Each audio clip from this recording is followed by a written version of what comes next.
Howdy, welcome back. Thank you for joining me for another week. Thank you for popping in.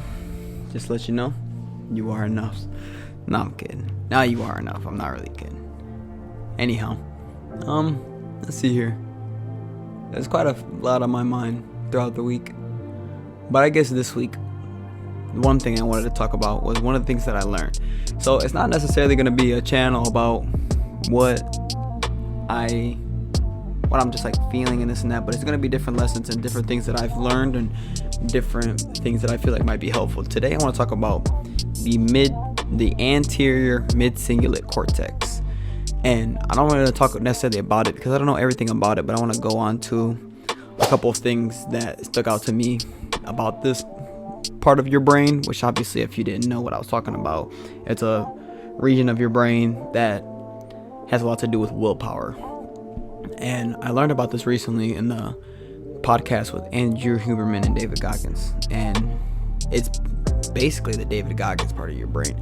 This is the part of your brain that grows willpower, and it grows drastically simply by doing things that you'd rather not be doing, but doing them over and over again.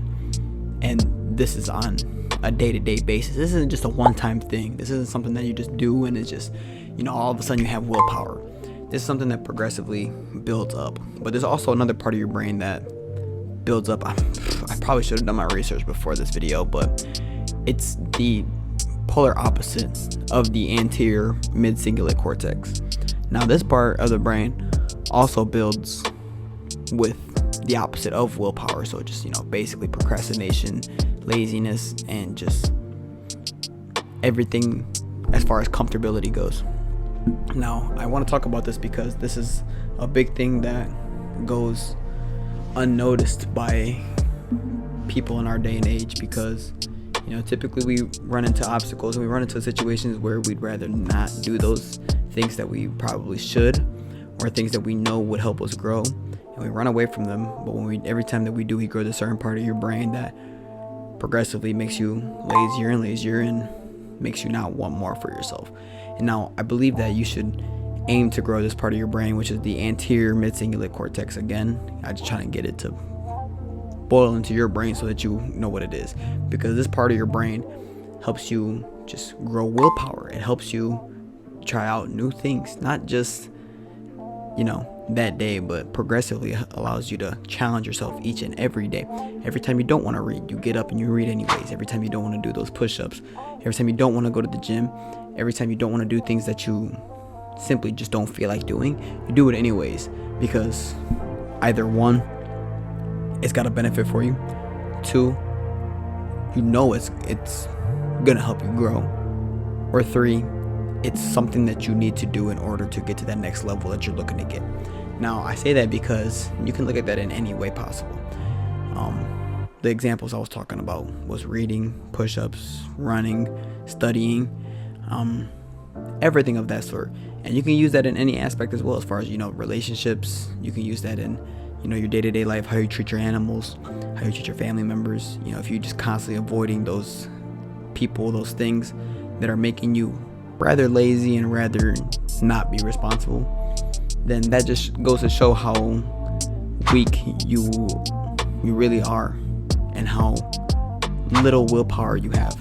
Now, I say this because I found it so fascinating when I actually learned about this, because once you actually know that this is an actual thing in you, you tend to start doing things that, not typically, but some people tend to start doing things that they don't usually do, that challenge them, that push them so that they can grow. Personally, I can say that as well. And I can say that just because, one thing that I really, really hate doing is running. I really despise running. Shout out to all the runners out there and people that do it for fun. But personally, it's not something I do. I really don't recommend it to nobody. I don't say, hey, you should just go do this. If anything, I'll tell you, go read a book or go to the gym, do something smaller. I don't tell people to just jump off of the cliff and just start running right away and doing anything like that. Start small. Start with small, consistent, raw actions so that it can lead to something built up. But personally, like I was saying, I really despise running. And because of that, I knew I was weaker in that field. So I would just go about it. And honestly, I can say I'm close to my goal this year. I'll check back in with you guys once I hit it. I've got a short window to hit something that's beyond me and something I've never done in my life, but it's pretty cool to think about. Anyhow, I'll check back in with you guys in a week. I'll let you know if I completed it or not. Maybe a little. I might need a little more than a week by the end of the year, regardless. Anyhow, I think that you should use this because, you know, every time you feel like going on your phone and scrolling, you should just have the willpower to be able to say no. Whenever you feel like not working, you should be able to have the willpower to just say no. Whenever you feel like just not doing, you should have the willpower to say no, right? I mean, but that just goes about showing who you really are as a person. Now, if you can live with yourself laying on the couch and not really doing much with your life and not having the guts to try something new and try and be different, then by all means keep doing what you're doing. I don't really care at the end of the day because I don't know who's listening. I don't know who's really behind the camera and watching these videos. I don't care. I honestly don't care. You think I do this for you guys, or you think I do this for anybody else? No, I do it for me at the end of the day, because not only am I looking to help someone and feel the gratitude of helping, but I do it because I was scared, because I really didn't have the willpower to really come out and say, you know what, I have a voice, I can actually do something with it. But that's just one of them things where I had to fight it, because the more I do it, the more I fight it, the more willpower I build to really know who I am. And like I said before, you don't become confident by shouting affirmations in the mirror. You become confident by having an undeniable stack of proof of who you say you really are.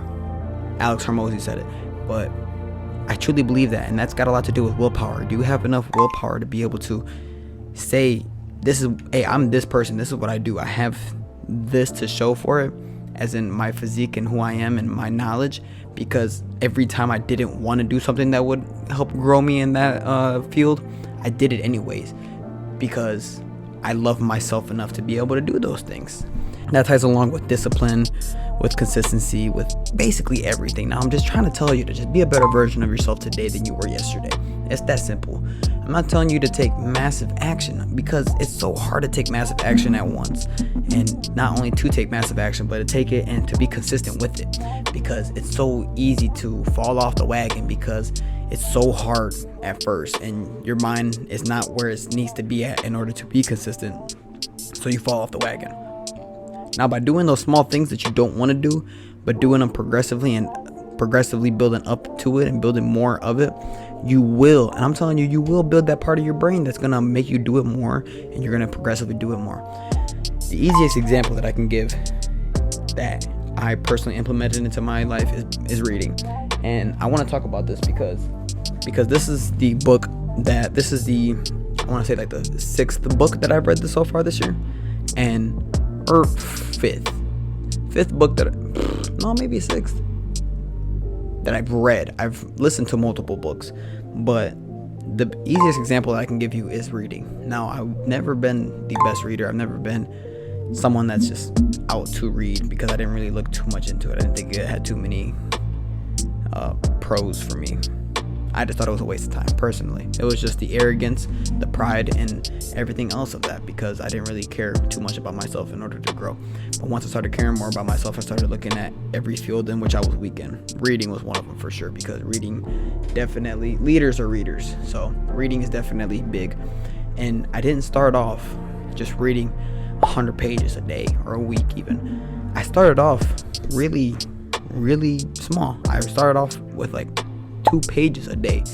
If I could wake up, go to the shitter, and read at least a front and back page, I felt like I did pretty well for myself. Now, I did that pretty consistently, and then once that built up, I was just like, okay, I want to do more, and progressively that's how it works. I started off with I want to say it was like a 700 page book. And now this is quite literally the math I did. I was just like, it was like 800 something anyways. I was just like, okay, if I read 2 pages a day, I'm going to be able to finish this book in a year. And that was the logic I gave myself. I'm like, really, this is what I'm going to do.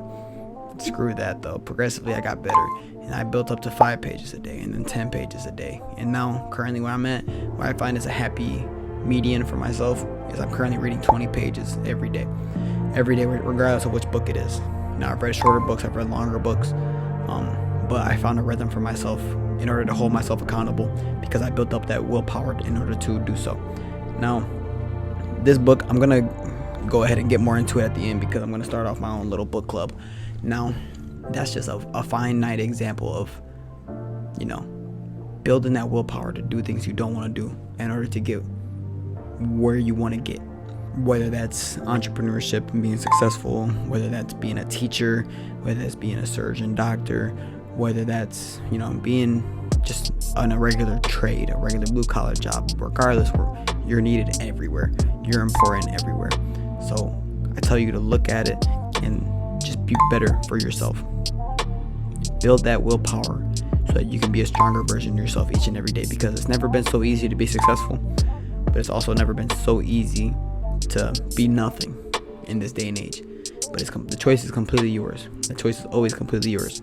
Just, I hope when you reach out to these videos and you indulge in them, just try and better yourself each and every day, each and every week. If you were a consistent viewer of mine, just try and be a better version of yourself, for yourself. Love yourself enough to not care what other people think, and to be able to do things at your own. All right, that pretty much sums up my my video this week. I got a lot that I love about not just this journey, but just being able to speak my mind when I want to. I don't really care about people, you know, tapping in and looking at everything that I talk about and viewing, but, you know, I can just only hope that the few that are looking for answers and looking to relate on another level are viewing these and are trying, that they're just trying, because you should want better for yourself, of course, like I was saying. But just know that you're not alone. This is a lonely world, and it's a lonely chapter, and I can't be there for you the whole time, but I can't tell you to give up neither. So who cares anyways? Just do better for yourself. Love yourself enough in order to show up every day and succeed in every aspect that you want to succeed in. Accomplish your daily goals every day, and lay with yourself at night knowing that you earned your fatigue and that you were ready for the next day, because you already did everything you wanted to, and now nothing can stop you. I pray that you continue to beat those battles you don't talk about. Anyways, look forward to next week's video. I'm never going to be able to tell you guys what the videos are going to entail, what they're going to talk about. I record multiple videos throughout the week, and I kind of just choose one and edit it and see which one it is. This video might not even make it, but anyhow, thank you for watching. So today I'm going to actually start implementing something new. I'm going to finish this book. I'm on pace to finish it by the end of next week. So I'll check back in with you guys with my book next week. But today I want to talk about a little bit about Blink. This is the book that I'm reading right now. It's called Blink by Malcom Gladwell. It's the power of thinking without thinking. It's got plenty of examples about exactly what it says, thinking. So read whatever you want to read, do something, but keep on building the knowledge. Keep on building something that you're weak in. Keep on building yourself up. But I'm not going to dive too much into this book because I'm only like a quarter of the way through, and it's only been talking about examples as far as like thin slicing and, you know, how we make instantaneous decisions without even thinking, because our unconscious decisions are how we typically act out in real life. But this is a great book as far as entailing why we think the way we think and the power of thinking without thinking. So using that into day-to-day life. This is just my book recommendation of the week. Do as you please with it. I'll have another one for you guys either next week or the week after. Tune in for it. But yeah, I thank you guys for watching, and hopefully I'll catch you guys next week. Have a good one.